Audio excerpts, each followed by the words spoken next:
Trouble speak, young God, they welcome. Not discounting the cause commotion. This rhythm got me feeling good, and this feeling got me in the mood. So what's the make a dance? Body wale, kaloko shere. That's all one please. It's a banger. Hey guys, welcome back to my channel. So if you're new here, I'm that one and only Niger chick. I make lifestyle straight talking videos and pretty much anything that interests me, including food recipes, reviews, hauls and crime stories. And if you are my regular subscriber, thank you so much for watching. Love you so much. You're all the real MVP. Today I have a little story time for you, and I just found out a revelation of myself that I didn't get to find out in my 20s. Guys, I became a sugar baby in my 30s and I am actually loving it. And I'll tell you why. But before I tell you why and how I became a sugar baby, I would like to give you a backstory of me. Now I'm Nigerian. From the age of 17, I started taking care of myself.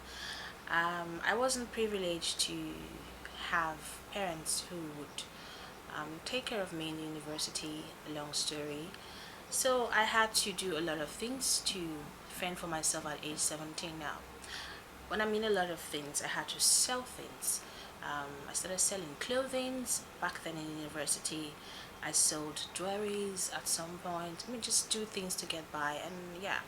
And I finished my bachelor's. Then I got out. I worked as a waitress in a club for some time. Then also worked in a boutique as an assistant salesperson in Nigeria before I decided to move to Norway to get a master's. And when I got to Norway, I was doing all sorts of jobs, guys. I was washing cars, I was cleaning libraries, I even worked in the schools. I even worked at a cafeteria.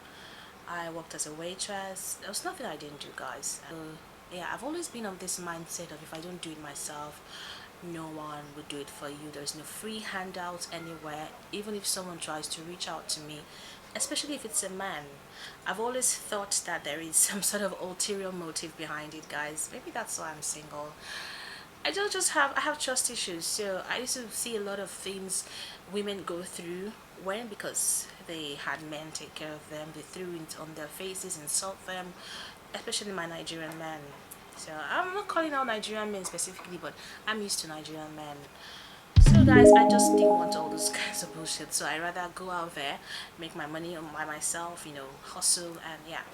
So I did save up some money during my school days, and I came back to Nigeria. I did some investment. Now it was actually going well until late 2019.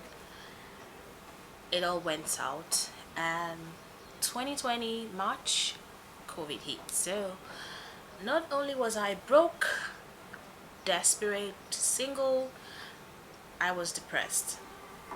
Yes, hands down I was. So I was looking for ways to make ends meet. Nothing was really working. So yeah, so when COVID hit, I had time. You know, we all had time. So I went on social media, Facebook to be precise, because I have lots and lots of messages on Facebook that it's overwhelming. I don't even go there. So because I had all the time, so I decided to see who messaged me and, you know, just scroll through. A lot of the messages were hi, hello, beautiful lady. Some were spam, some were selling things. So I was just, yeah. Then I came across a unique message. This was actually very long. That was what caught my attention. This person said his name, said who he was, how he met me.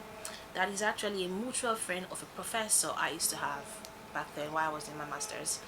And he's had some things about me, you know, just general things that he likes, that I'm into science.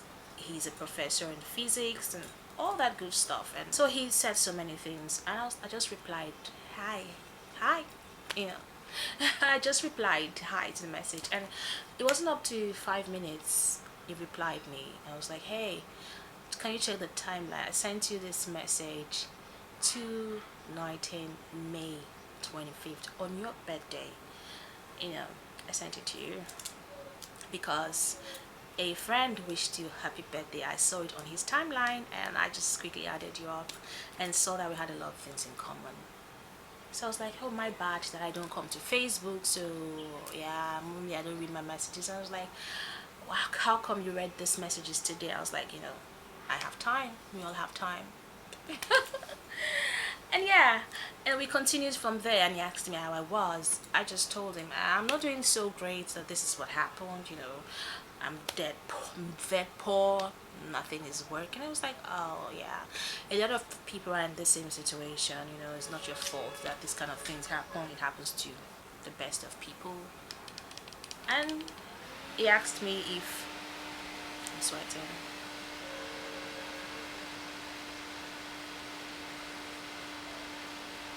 So he asked me if I had lunch that day. I said no, I didn't. I don't have lunch. That I've been rationing my groceries and my food stuff because hey, things are bloody expensive, and it's the COVID season. My rent is around the corner. I've not been able to, my rent is going to expire soon. I have to pay my rent, so I have to be very, very, very conservative with money.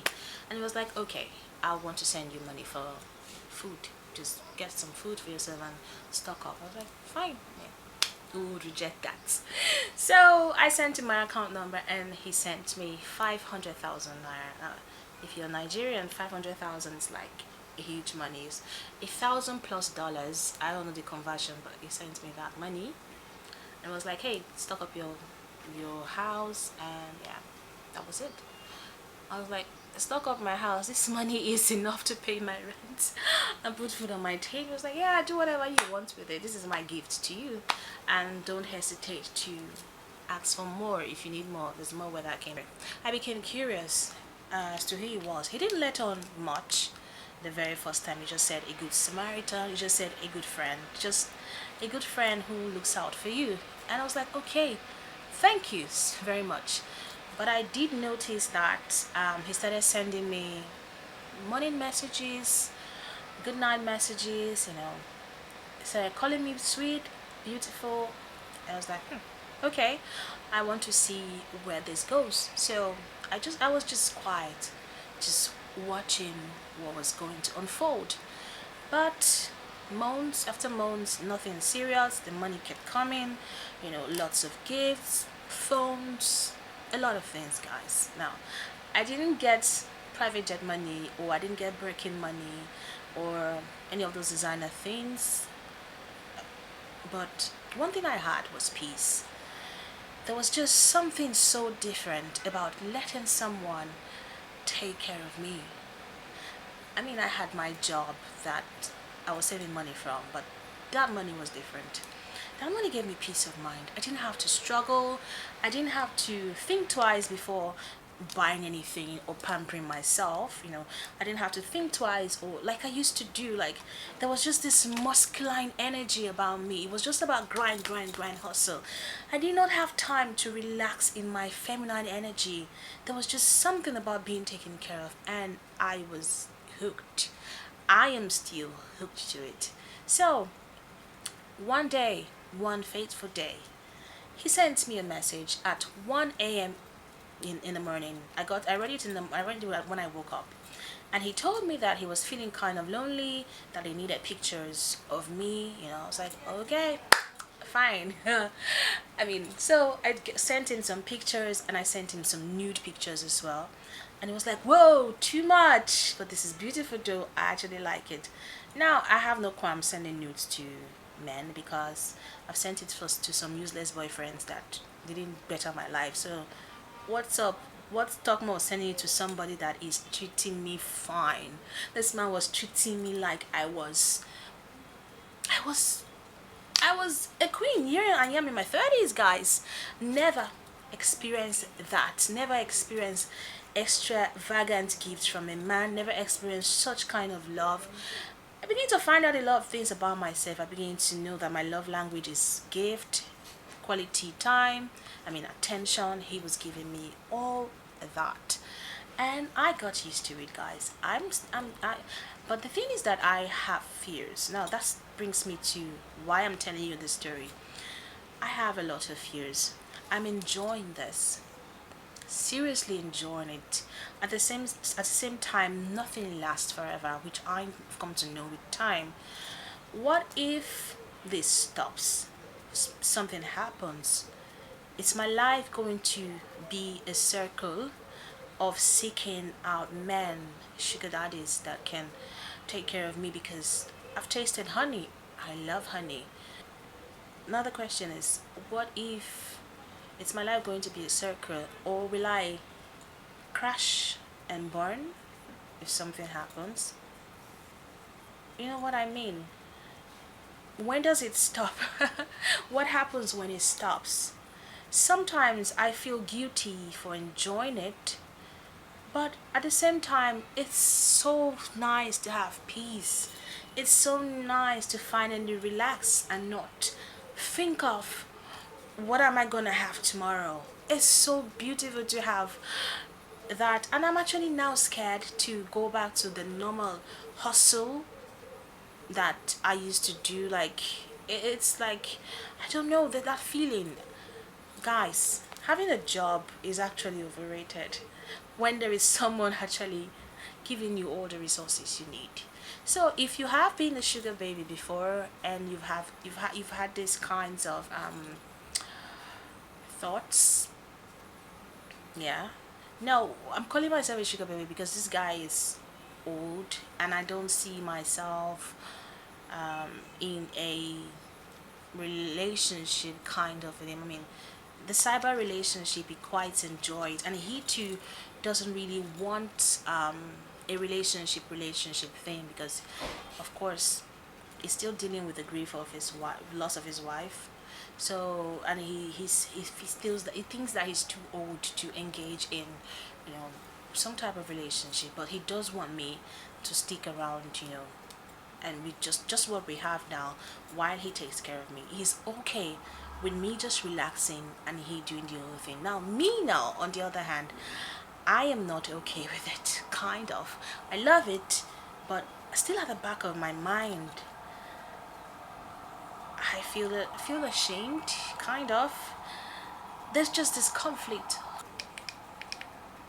If you hear that noise, there's a siren passing over.